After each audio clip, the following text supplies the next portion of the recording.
Random लगने वाले पलों को चला रही हो, जो हमारी जिंदगी को बदलकर हमें किसी और डायरेक्शंस में भेज देती हो। जैसे मिसिसिपी का एक गरीब लड़का हॉलीवुड पहुंच जाए। I always love the movies. सपने देखता था उनमें होने के। I was a believer. और मुझे मेरी मंजिल मिली। क्या ये मिरेकल था? हम में से ज्यादातर की जिंदगी में एक मोड़ आता है, एक बुनियादी पल, जब आप सोचते हैं कि ऐसा कैसे हो गया। मेरा वो पल 1989 में था। मैंने 3 फिल्में बनाई, lean on me, driving miss Daisy और ग्लोरी। क्या ये मैंने किया, या कोई ऊपर बैठा ये करवा रहा था, या मैं खुशनसीब था? इसे समझने के लिए मैं मिलने वाला हूँ साइकोलॉजी के एक प्रोफेसर से, जिनका कहना है कि हम अक्सर अचानक कुछ हो जाने को चमत्कार मान लेते हैं।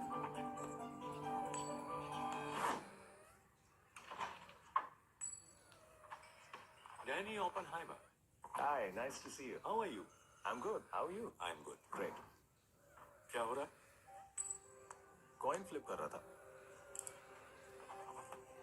किस लिए? मैं हेड्स लाना चाहता हूँ। Heads? हाँ, अगर आप इसे उछालते रहें तो एक बार तो हेड्स आएगा ही। Really?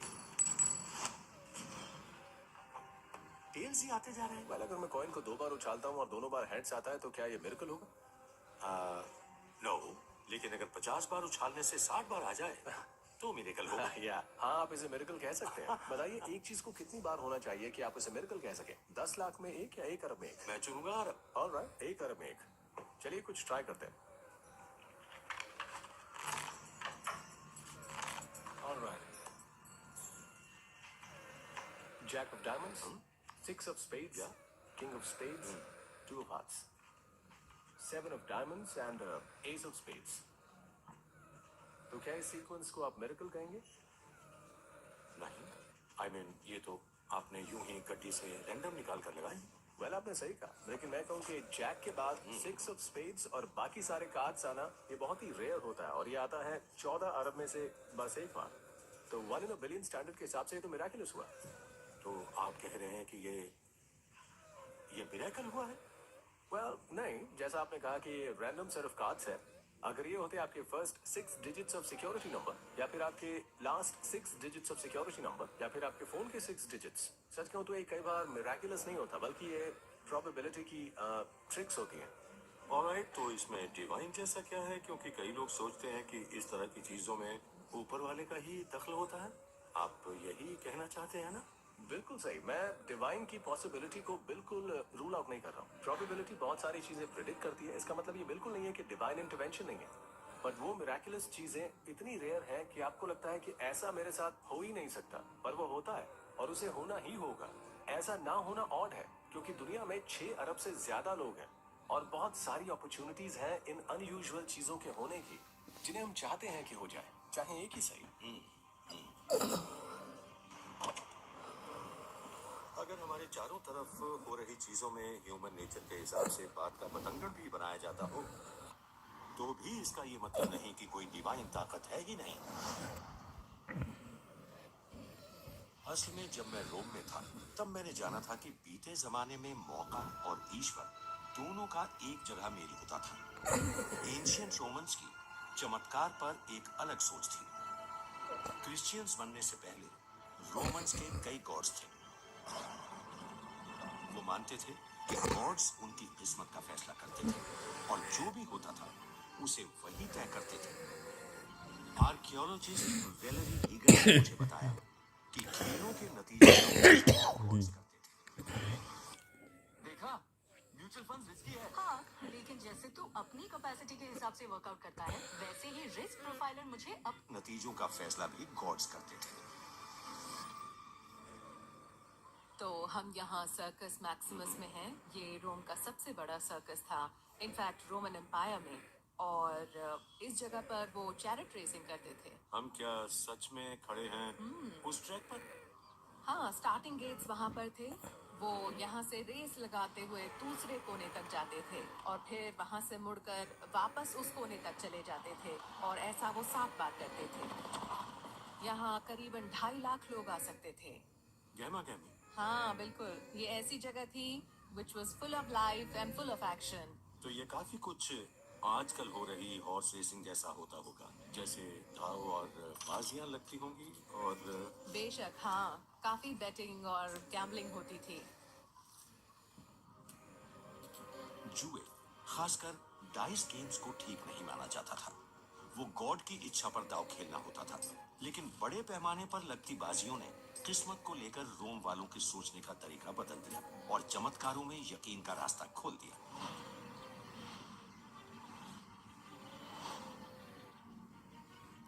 रेस ट्रैक के पास ही एक गली के कोने में यूरोप में भी बहुत मुझे स्कूटर एक है। बेसमेंट में उस टेम्पल के खंडहर दिखाने ले गई जो तीसरी सदी का था। वो जगह जहां रोम वालों ने शायद अपने देवताओं की इच्छा पलट देने की कोशिश की थी। ये तो शानदार है। हाँ बिल्कुल, हम अभी जिस जगह हैं उसे मित्रेयम कहते हैं। मित्रेयम। जी हाँ, आपने सही कहा। ये एक खास तरह का रिचुअल स्पेस था जहाँ मित्र कल्ट रिचुअल्स करते थे। ये गॉड हैं, बुल को मार रहे हैं। मिथ्रस गॉड लोगों, दमदार लोगों, सैनिकों, ताकतवर बिजनेसमैन के देवता थे। तो हम यहाँ इस मित्रेयम में हैं जो एक तरह से जैसे ओरिजिनल मैन केव है। हमें पता है वो बहुत दावतें करते थे। तो क्या यहाँ उनके साथ कोई प्रीस्ट भी होता था? यहाँ प्रीस्ट होते थे, हाँ इसमें शक नहीं, जो दावतों पर नजर रखते थे क्योंकि ये बहुत जरूरी था कि आप रिचुअल्स सही तरीके से करें, ये पक्का करने के लिए कि आपकी टीम को ही कामयाबी मिले। सर्कस मैक्सिमस में तो यहाँ वो सब रिचुअल्स होते थे, मतलब किस्मत को सच में एडजस्ट किया जाता था ताकि उनके मन की हो, या हम उनसे कुछ ऐसा करवा पाए जिसमें हमारा फायदा हो, हमारी मर्जी हो? नहीं, ये उनको किस्मत के लिए अलग से कोई कोशिश करने से नहीं रोकता था। बेशक हमें पता है तब काफी चीटिंग होती थी सर्कस मैक्सिमस में। नो। यही होता था। उन्होंने हर कोशिश की अपने फायदे के लिए, अपनी कामयाबी के लिए, और उनको चीटिंग से कोई परहेज नहीं होता था। वो देवताओं को अपनी किस्मत डिसाइड करने दे रहे थे। इसका मतलब ये नहीं था कि कोई और उनकी हेल्प नहीं कर अगर सकता help था। कर सकता था हाँ, तो- बिल्कुल, क्योंकि उनका सोचना था कि गॉड उनके काम आते हैं। और ये जिंदगी के हर पहलू के साथ था, जिसमें बेशक उनकी टीम भी शामिल थी जो रेस कर रही थी सर्कस मैक्सिमस में। रोमन्स अच्छा। में फेथ की कमी थी, वो तो बस रिचुअल्स फॉलो करते थे। यही मुकद्दर। जी हाँ, मुकद्दर। They had faiths not the faith, fate. और ये फर्क काफी बड़ा था। एंशियंट रोमन्स मानते थे कि अगर कोई देवताओं के साथ अच्छा करता है तो वो भी उसके साथ अच्छा करते हैं। चैरियट रेस जीतने से डाइस फेंकने तक हर चीज ऊपर वाले की दया का नतीजा हो सकती थी, यानी एक छोटा सा चमत्कार। हमारी जिंदगी में कुछ भी अचानक नहीं होता। ये सोच गुजरे जमाने के रोमन्स की संस्कृति के साथ खत्म नहीं हुई।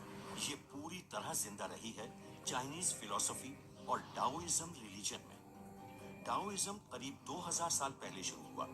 डाओइज्म में जोर गॉड्स पर नहीं, डाओ पर होता है, ब्रह्मांड की वो अल्टीमेट क्रिएटिव एनर्जी जिससे हम सब आपस में जुड़े हुए हैं। इस आपस में जुड़े होने के माने हैं कि हमारा मुकद्दर पैदा होते वक्त तय हो जाता है।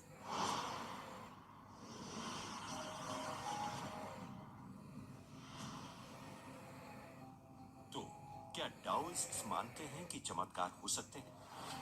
ये पता लगाने के लिए मैं जा रहा हूँ लॉस एंजलिस में बसी चाइनीज कम्युनिटी के बीच। वहां मैं मिलूंगा चौथी पीढ़ी की एक डाओइस्ट फेट कैलकुलेटर से। नाम है जेनी लू। जेनी लू। Morgan Freeman, yes ma'am. nice to meet you. Thank you. अंदर आइए प्लीज। Thank you. तो आपने मेरा लाइफ चार्ट बनाया? I did. आप पैदा हुए 1 जून को, तो 6/1/1937 2 AM, सही है? हाँ? आपका लाइफ चार्ट बताता है कि जब आप पैदा हुए थे तब आपके 120 स्टार्स कहाँ थे। ये स्टार्स एक खास एनर्जी फील्ड बनाते हैं जो क्वालिटी और सक्सेस पर असर डालती है आपकी जिंदगी में। चाइनीज में हम इसे एस्ट्रोलॉजी नहीं कहते, हम इसे कहते हैं फेट कैलकुलेशन। फेट कैलकुलेशन ये लाइफ को 10 साल की पीरियड्स में कवर करता है। 6 से 15 तक की एज, फिर 16 से 25 और ऐसे ही चलता रहता है। तो अब 76 और 85 के बीच क्या है? इस वक्त आप हैं अपने फ्रेंडशिप सेक्टर में। इस फ्रेंडशिप सेक्टर में जो स्टार है उसका नाम है वुनजोंग। ये स्टार रिप्रेजेंट करता है पढ़े लिखे समझदार लोगों को, ऐसे लोग जिन्हें आप अपने आसपास देखना चाहेंगे। फिलहाल तो सब ठीक है। सो फार सो गुड। और अभी तक आप यहाँ क्यों नहीं आए थे, इसकी वजह है वो स्टार जो आपके पर्सनल सेक्टर में है, और इस स्टार को हम कहते हैं टिंसन। तो टिंसन है एडवेंचर वाला स्टार, यानी ये इंसान को हालात के साथ चलाता है। अगर मेरी फेट पहले से तय है तो क्या इसमें मिरेकल्स के लिए गुंजाइश बचती? एब्सोल्युटली। लाइफ चार्ट को हम पहले से सब तय नहीं मानते, और ना ही हम इसे पत्थर की लकीर मानते हैं। हम जिंदगी को एक सफर की तरह मानते हैं, और किसी भी सफर पर जाने के लिए आपको चाहिए मैप। तो इसमें आएंगे डेड एंड्स, इसमें आएंगे बहुत सारे पॉट होल्स, और अगर आपको पता है कि वो कहाँ है तो आपकी कार आपके कंट्रोल में ही रहेगी। ये तो बस एक नेविगेशन सिस्टम है, आप मुड़ सकते हैं। अगर आपको समझ है कि आप कैसे चारों तरफ की चीजों से जुड़े हुए हैं, तो यही मिरेकल आपकी हेल्प करेगा। तो इसका कोई कनेक्शन है फेंगशुई से? फेंगशुई बेस्ड है डाओइस्ट थॉट पर, जो कहती है हमारे आसपास सब कनेक्टेड है, हर चीज एनर्जी से बनी हुई है, हम सब एनर्जी से जुड़े हैं। फोंग का मतलब है हवा, सोई है पानी। ये वो एनर्जी है जिसे हम खत्म नहीं कर सकते या बना नहीं सकते, मगर हम इसे मोड़ सकते हैं, इसे काम में ला सकते हैं। चाइनीज सोच में हर चीज की एक वजह है कि वो क्यों हुई। Thank you. Thank you. Feng shui, wind, water. परिंदे उड़ते नहीं, उस पर सवार होते हैं। मछलियां तैरती नहीं हैं, वो बहती हैं। हमारे साथ होने वाली हर चीज उन सब चीजों का नतीजा है जिनसे हम जुड़े हैं। हम जिसे ऊपर वाले की दया कहते हैं, वो तो बस कनेक्शंस हैं जिनका हमें पता नहीं। मन में ये सवाल उठता है कि क्या हमें अपनी जिंदगियों को कंट्रोल करने में दिमाग खपाने की बजाय जिंदगी की लहर पर सवारी करना नहीं सीखना चाहिए? हमारी जिंदगी ऐसे मोड़ों और घुमावों से भरी होती है जिनकी कोई उम्मीद नहीं होती। कुछ लोग मानते हैं चीजों के अचानक घटने से परे कुछ नहीं है। दूसरे कहते हैं हमें ईश्वर की मर्जी या ब्रह्मांड की ऊर्जा चलाती है। ये दोनों नजरिए जिंदगी और मौत के बीच फर्क कर सकते हैं, क्योंकि इंसानी दिमाग में वो छुपी ताकत हो सकती है कि चमत्कार पैदा कर दे। नमस्ते। आदिवासी जीवा संजीवनी हर्बल हेयर ऑयल से हम बात कर रहे हैं। ये जो तेल है खास बालों पैदा कर दे।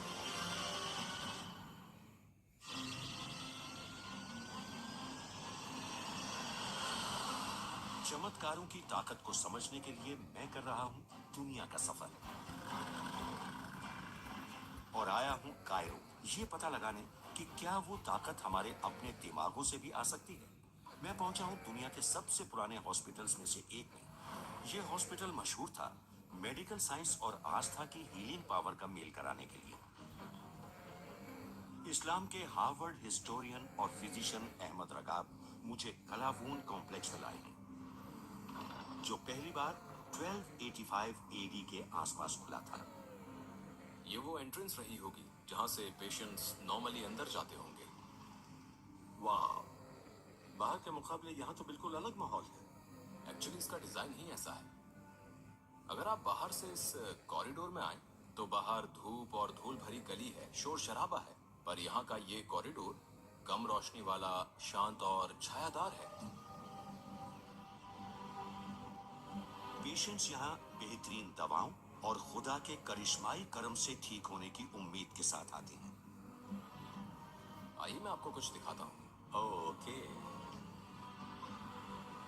ओह माय गुडनेस, यहाँ जैसी शानदार कंस्ट्रक्शन आई थिंक मैंने और कहीं नहीं देखी होगी। ये सुल्तान कलावुन की श्राइन है, जो फाउंडर थे इस हॉस्पिटल के। पेशेंट्स यहाँ आकर सुल्तान को थैंक्स बोलते हुए प्रेयर करते होंगे। धीरे धीरे सुल्तान खुद आइडिया ऑफ हीलिंग से जुड़ गए होंगे। ये ऐसा है जैसे ये किसी हीलिंग सेंट के उभरने की हिस्ट्री हो। क्या इसके माने ये है कि यहाँ फेथ और हीलिंग में एक नाता बन गया था? दवाइयों को लोगों को खुदा से जोड़ने के जरिए के तौर पर देखा जाता था, तो आखिरकार बीमारी से ठीक होने के पीछे खुदा की मर्जी और उसका करम ही माना जाता है। चाहे आप दवा ले रहे हैं, लेकिन आप ठीक तभी होंगे खुदा जब- की मर्जी हो तो। जी। तो एक्चुअली जो भी होता है वो खुदा की मर्जी से होता है। जी बेशक।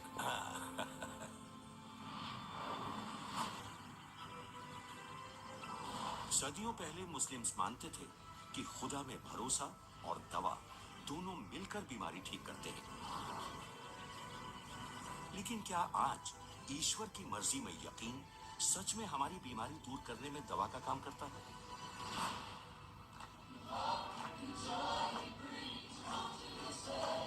Tom Renfro miracle of modern medicine वाली कहावत को बखूबी जानते हैं, क्योंकि वो प्रैक्टिसिंग फिजिशियन है, लेकिन वो ईश्वर के चमत्कारों पर भी यकीन करते हैं, और एक तो उनके साथ हुआ भी है।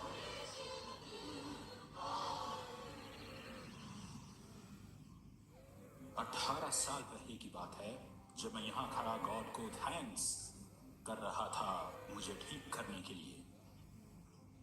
और उस वक्त मैंने आपसे कहा था कि आपके सामने एक ट्रू मिरेकल है, अ मिरेकल ऑफ गॉड। चमत्कार की कहानियों की खोज ही इंडियाना यूनिवर्सिटी की स्कॉलर कैंडी कॉन्टर ब्राउन को नॉर्दर्न वर्जीनिया में टॉम से मिलने लाई है। वो स्टडी कर रही हैं कि क्या आस्था और प्रार्थना इलाज के नतीजों को सच में बेहतर कर सकते हैं। मैं आपसे ये पूछने के लिए इंटरेस्टेड हूँ कि क्या होता है जब लोग हीलिंग के लिए प्रे करते हैं। कैंडी 1996 में पतझड़ के मौसम में मुझे अपनी गर्दन के पीछे एक गांठ दिखाई दी थी। कुछ दिनों बाद मुझे अपने हाथ के नीचे और गांठें दिखाई दी। मैंने डॉक्टर को दिखाया और मेरे हाथ के नीचे के हिस्से की बायोप्सी से पता चला कि मेरे अंदर अजीब तरह का लिम्फोमा था, जिसे कहते हैं मैंटल सेल लिम्फोमा। प्रोग्नोसिस बहुत पुअर थी। मुझे बताया गया कि अब कुछ ही महीने बचे हैं जिंदगी के, और बेसिकली कहा गया कि जितना वक्त बचा है एंजॉय कर लो उसे। और मकसद अब मुझे किसी तरह क्रिसमस तक जिंदा रखना रह गया था। एक फिजिशियन होने के नाते मैं जानता था कि सबूत वही दिखा रहा था। मैं मल्टी ऑर्गन फेलियर झेल रहा था। मुझे वो बीमारी थी जिसका कोई मेडिकल क्योर नहीं था, जो बीमारी को दूर कर देता। निराश और हताश करने की बजाय लॉर्ड हमें याद दिलाना चाहते हैं कि मैं तुम्हें यहाँ तक लेकर आया हूँ, मैं तुम्हारा हाथ कभी भी नहीं छोड़ूंगा। आपका मेडिकल ट्रीटमेंट चला? नहीं, मैंने कोई इलाज नहीं करवाया। उस वक्त तो बिल्कुल नहीं। ट्यूमर्स बढ़ते जा रहे थे, और जैसे जैसे वो बढ़ रहे थे, लोग और मन से मेरे लिए प्रे करने लगे थे। मेरे पास्टर ने एक वीकेंड प्रेयर ऑर्गेनाइज की, जिसमें लोगों ने प्रे किया, शायद पूरी रात। वाकई वो भी क्या वक्त था। उस वक्त तक मेरी गर्दन के ट्यूमर्स एक एप्पल जितने बड़े हो गए थे। मेरे हाथ अकड़ गए। हाथों के नीचे जबरदस्त टेंडनोपैथी की वजह से मेरा पेट फूल गया था। यूं समझिए मैं मर रहा था। तब लॉर्ड ने मुझसे बात की और कहा अब हॉस्पिटल जाने का वक्त आ गया है। कीमोथेरेपी तो बस मेंटल सेल लिम्फोमा की प्रोग्रेस को धीमा करती है, ये इलाज नहीं है। तो उन्होंने इन्फ्यूजन शुरू किया, जो कि उस पत्थर जैसा महसूस हुआ जो डेविड ने गुलायत पर फेंका था। इन्फ्यूजन पूरा होता उससे पहले ही कुछ ऐसा हुआ जिसने मुझे अंदर से फिजिकली पूरी तरह चेंज कर दिया। ट्यूमर्स नर्व बॉल यानी स्पॉन्ज जैसे हो गए, एकदम सॉफ्ट, और देखते देखते गायब होने लगे। और वो जबरदस्त टेंडनोपैथी अगले 24 से 48 घंटों के बीच गायब हो गई। It was gone. क्या कभी आपको ऐसा लगा कि कीमोथेरेपी ने इतना अच्छा असर दिखाया जितनी डॉक्टर्स को भी उम्मीद नहीं थी? कीमोथेरेपी ठीक करने के लिए डिजाइन नहीं की गई है। किसी को उम्मीद नहीं होती ट्यूमर्स के इतनी ज्यादा तेजी से गायब होने या पिघलने की। मेरी तो कई दफा मौत हो गई होती इस बीमारी के दौरान, पल्मोनरी एम्बोलिज्म से, निमोनिया से, रेनल फेलियर से। लेकिन मुझे उस पर भरोसा था। मेरे पास लोग आए जिन्होंने अपने वर्ड्स से मुझे हिम्मत दी, और मेरा मानना है कि उसके जरिए गॉड ने दया की और मेरी बीमारी दूर की। देख लीजिए, आज 18 साल बाद मैं आपसे बात कर रहा हूँ। मेरी नज़र में ये मिरेकल ही है। ये मिरेकल है कि मैं यहाँ बैठा हूँ। क्या वजह थी कि टॉम रेनफ्रो की जान बच गई, जबकि ठीक होने की दुआ तो बहुत मांगते हैं, पर सारे बच नहीं पाते। टॉम मानते हैं कि उनकी और उनके आसपास के लोगों की आस्था की ताकत ने नामुमकिन को मुमकिन करने में कीमोथेरेपी की मदद की। मेरा ख्याल है कि ज्यादातर मिरेकल्स तो स्टार्ट होते हैं ठीक यहाँ, right here in the mind. हम प्रेयर करते हुए अपनी आंख बंद करते हैं, है ना? और ऐसा इसलिए क्योंकि मकसद तो दिमाग को एक जगह जमाना है, रोजमर्रा की उलझनों से खुद को दूर ले जाने को, अपने मन को उसे पाने में लगाने के लिए जो शुरू में हमें शायद नामुमकिन लगे।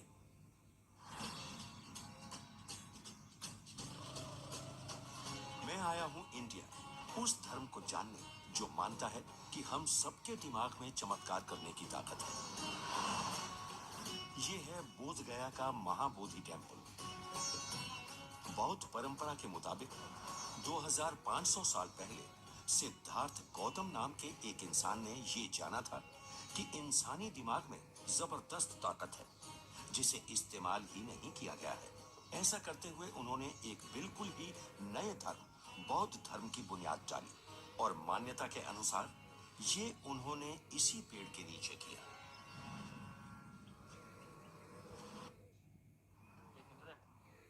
भैया किधर? पास में यार, आपकी टीम बस उधर है। जब इंडियन T20 लीग आता है ना,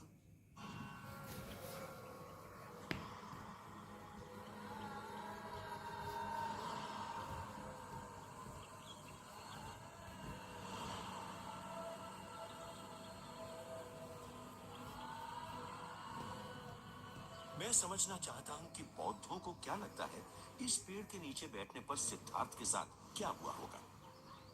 तिब्बती लामा लॉसेंग कैंपा ने इसका पता लगाने में मेरी मदद करने का वादा किया है। आइए। यहाँ आकर मुझे भी अच्छा लगा कि आप आए। ओह, मुझे भी। तो ये वो पवित्र जगह है जहाँ पर बुद्ध को ज्ञान प्राप्त हुआ था। लोसेंग ने कहा है कि वो मुझे बुद्धा के ज्ञान के मिरेकल समझाएंगे, और ऐसा वो करेंगे मेरे दिमाग को चैलेंज करके, जिससे मैं खुद देख सकूं उस प्रकाश को। क्या जानते हैं आप? ज्यादा अमेरिका में कुछ क्या नहीं, पढ़ाया जाता है मतलब बुद्ध के बस बारे में? मैंने पढ़ा है कि उनका जन्म राजा के यहाँ हुआ, और ठीक। वो बहुत नाज नखरों में पले बड़े, लेकिन एक दिन उन्होंने महल छोड़ दिया और निकल गए, बिल्कुल ठीक। और जिंदगी की असलियत को समझना शुरू किया। लेकिन ये बताइए, उन्होंने ऐसा क्यों किया? इसी सवाल का जवाब तो देना है आपको कैसा लगेगा अगर आपके पैदा होते ही आपके फादर डिसाइड करें कि मेरा ये बेटा राजा बनेगा, इसलिए मैं उसे इसी महल में रखूंगा, और चारों तरफ खूबसूरत चीजें और सही। कभी न मुरझाने वाले फूल और हमेशा खूबसूरत दिखने वाली